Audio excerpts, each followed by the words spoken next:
This is a story about a guy and a term he likes to think he invented. Really, the word, I think one of the greatest of all terms I've come up with is fake. I guess other people have used it perhaps over the years, but I've never noticed it.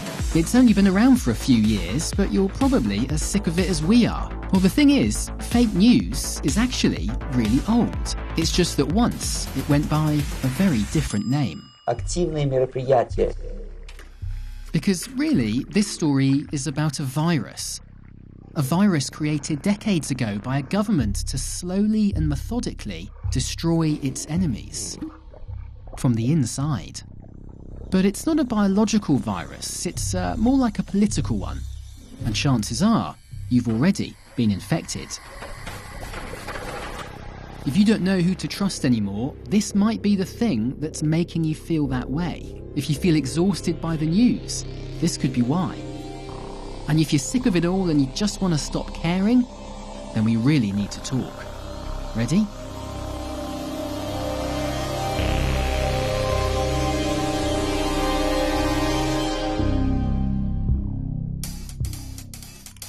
Okay, so to start, let's go back to July 1983 and all the way over here, New Delhi, India.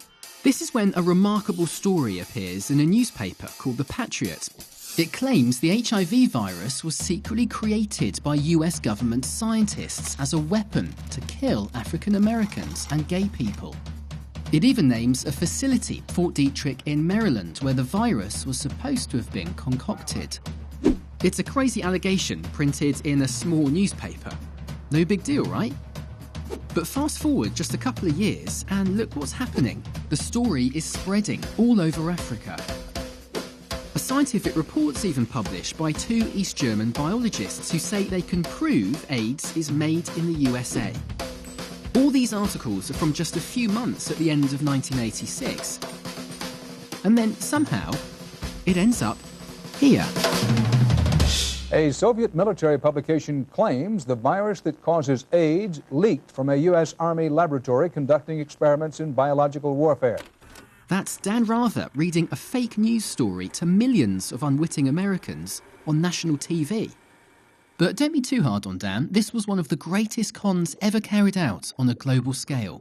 And we're going to show you how it was pulled off. But first, let me introduce you to a few authentic grifters. Stashed away on some old videotapes, we found interviews with a bunch of ex-spies. This guy, Ladislav Bittman, this guy, Stanislav Levchenko, and this guy, Yuri Bezmenov. They all worked for the KGB during the Cold War before defecting to the US, and it's thanks to them that we know so much about one of the KGB's most secretive departments. Only about 15% of time, money, and manpower is spent on espionage as such. The other 85% is a slow process, which we call either ideological subversion or active measures, активные мероприятия in the language of the KGB. So active measures, it's a euphemism for, well, bullshit. But not just any bullshit, the most strategic, masterful, toxic bullshit you could possibly imagine. Made with one goal. To change the perception of reality of every American to such an extent that despite of the abundance of information, no one is able to come to sensible conclusions in the interests of defending themselves, their families, their community, and their country.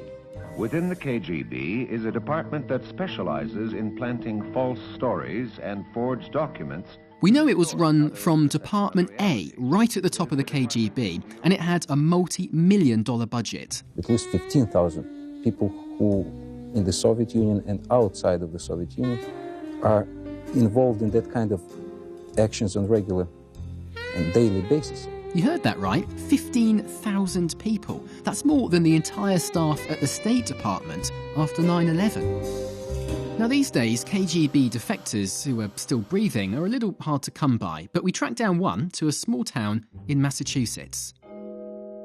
Well, my original name was Ladislav Bittman. These days, he goes by Larry Martin. He's 87 years old. It's a collage. He likes to paint. With Putin, and he was boasting about his riches. And of course, he has a girlfriend down in Florida. Hello, hello. I am still busy. But back in the day, he was a director at one of the most legendary active measures outposts, reporting to Moscow. And when it comes to bullshit, Larry's done it all. His first ever con was an operation to establish a whorehouse in Germany. That was to catch politicians in compromising situations. And once he even planted a treasure chest of Nazi papers at the bottom of a lake. Original Nazi documents. That was to stir up anti-German sentiments. Larry's expertise, though, was a special kind of bullshit, something called disinformation. Basically, it means deliberately distorted information that is secretly leaked into the communication process in order to deceive and manipulate. All right, just to avoid any confusion, let's pause here quickly to unpack all these different flavours of bullshit. At the top, you've got your active measures, right? These are basically any kind of covert operations against another country, short of starting a war. This includes forgeries and even kidnappings, but disinformation was the heart and soul of it for the KGB. You might be thinking that's just a fancy word for propaganda, but it's not. Propaganda tries to convince us to believe something. Disinformation is a highly organised attempt to deceive us into believing it. Today, everyone calls this fake news, but that's become such a loaded term, no thanks to this guy, that it's basically useless. Anyway, we'll get on to him later. Alright, let's get back to it. Disinformation. It was such a big deal that every KGB agent was required to spend 25% of their time coming up with ideas for false stories. And in their year-end review, yes, KGB agents had year-end reviews too, every agent was evaluated on how many proposals for disinformation operations he submitted. You got to be fairly good at this when you were with Czech intelligence, didn't you? Unfortunately, I have to admit, yes. Just how good were these guys? Well, that rumour that the CIA shot JFK, the story about how the CIA tried to assassinate Pope John Paul II, and the one about rich Americans buying poor kids from Latin America to harvest their organs. But as the first cases of AIDS spread fear around the world, the KGB saw an opportunity for their biggest con yet.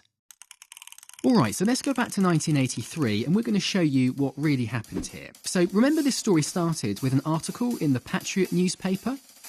AIDS, the deadly mysterious disease which has caused havoc in the U.S., is believed to be the result of the Pentagon's experiments to develop new and dangerous biological weapons. There's the crux of the crap. It's time you met Kathleen Bailey and Todd Leventhal. They were part of a US government team that first pieced this story together back in the 80s. This is just the perfect example of a very effective disinformation campaign. Well, almost perfect. There are some obvious grammar mistakes here which tip off experts like Kathleen. Like in English, we'd say flu virus, not the virus flu. It's written by a non-native English speaker, and it probably was written by a Russian language speaker. They said, oh, the Indian newspaper, The Patriot, which we knew the KGB used this as an English language newspaper as a way to get stories out. This was a classic Soviet tactic. Oleg Kaluchin's another ex-KGB agent we found. He told us they'd always try and place the story in a third world country, somewhere like, say, in India, Thailand, where journalists could be easily tricked or bribed. That gave the story acceptability when nobody was searching about the origin. The KGB let the story go quiet for a couple of years after India, but with AIDS still making scary headlines in '85, they revived it, this time in a prominent Moscow newspaper. And the source for this story? You guessed it. It's brilliant, really. They've repeated the story, but concealed their hand, distancing themselves from the lie they started. So we're now into 1986, and the KGB want to add gravitas to this lie. So they look around for a scientist, a human face, someone who could back up the lie with data. And, no joke, this is the dude they found. This is Dr. Jacob Segal. Remember I said the report had 2 authors? Well, here comes the co-author now. It's his wife, Lily. Believe it or not, these two wrote that report that claimed to have evidence AIDS was created in a US government lab. This scientific gobbledygook. And, you read this stuff and who can understand it? But it purports to be proof. The thing is, it worked. The KGB made sure the Segal report was read by journalists all over Africa, and they kept on pushing it until it went, well, viral. It appeared in 200 reports in 80 countries. Even the Daily Express in London runs with it. And finally, on March 30th, 1987, the KGB hits the jackpot. A Soviet military publication claims the virus that causes AIDS leaked. This campaign had a KGB code name. They called it Operation InfeKtion.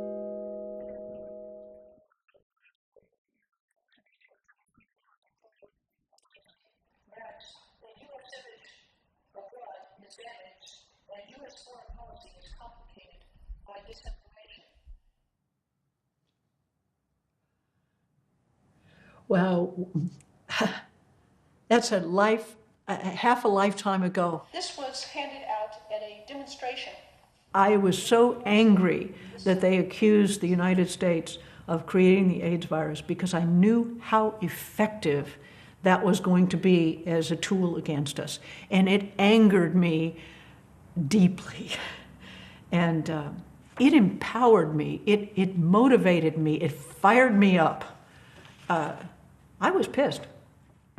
Operation InfeKtion, one of the most audacious and successful fake news stories ever created. And for America, the impact was toxic. Foreign governments actually believed that the U.S. was creating this biological warfare agent.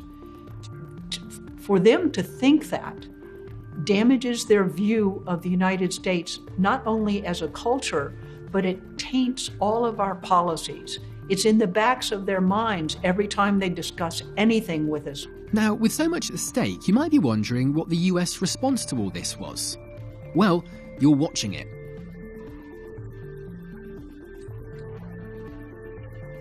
Kathleen and Todd were both part of something called the Active Measures Working Group. Nicknamed Truth Squads, it was a team that tracked and tried to expose Soviet disinformation. Everybody was working part-time on the issue. It was not funded lavishly. We all sat around a table once every week or two, and those who could volunteer the time to come in did. Yep, that's right. In the face of thousands of KGB agents with a multi-million-dollar budget, we had some part-time workers propping up poster boards on C-SPAN. I see that it wasn't very well attended, and I remember that now that I see this, but it did have an impact. They didn't have the budget all the time, but they were motivated by truth and did what they could, responding to the fire hose of falsehoods, calling them out, one lie at a time. So they were working at this day after day after day. I think we were kept busy just knocking these things down. But repeated exposure didn't just lead to a couple of article corrections. Kathleen's report exposing and debunking Operation InfeKtion made its way right to the top of the Kremlin, into the hands of Soviet leader Mikhail Gorbachev himself. Secretary of State George Shultz was in the room when Gorby read it. And you're spreading all this bum dope about AIDS and the United States pushing it. I said, come on. So we had a good heated exchange. And there's nothing wrong with that. And days later, Gorbachev did the unthinkable. He bowed to pressure, apologized to President Ronald Reagan, and promised to stop spreading the fake AIDS story. When we in the Active Measures Working Group heard about Gorbachev having read the report, we said, that's cool. That is really cool. He couldn't deny what we put in the report, and he didn't deny it. Yet it was the military who prevented the hardline coup from succeeding. And then came the year 1989, 1990, when the communist regime collapsed. Nobody believed that the Russians would continue using this weapon in future. Our government's view was problem solved. As the Soviet Union was collapsing, Todd wrote this final report for Congress, a warning that would fall on deaf ears. The formidable Soviet active measures and disinformation apparatus, which has manipulated world opinion for decades, has disintegrated. But many large fragments of their apparatus continue to exist and function, for the most part now under Russian rather than Soviet sponsorship. Don't forget, KGB agents spent 25% of their time creating disinformation. And that was true of the entire agency during the Cold War, including a young agent from St. Petersburg who enrolled into the KGB in 1975, and who would one day go on to greater things.